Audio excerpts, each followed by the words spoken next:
কতটুকু অশ্রু গড়ালে হৃদয় জলে সিক্ত,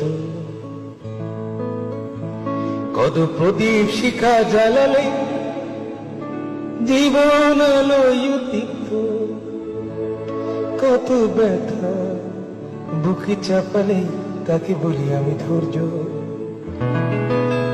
নির্মমতা কত দূর হলে জাতি হবে নির্লজ্জ। আমি চিৎকার করি কাঁদিতে চাহিয়া, করিতে পারিনি চিৎকার। আমি চিৎকার করি কাঁদিতে চাহিয়া, করিতে পারিনি চিৎকার। বুকের ব্যথা বুকে চাপায় নিজেকে দিয়েছে ধিক্কার। কতটুকু অশ্রু গড়ালে হৃদয় জলে সিক্ত, কত প্রদীপ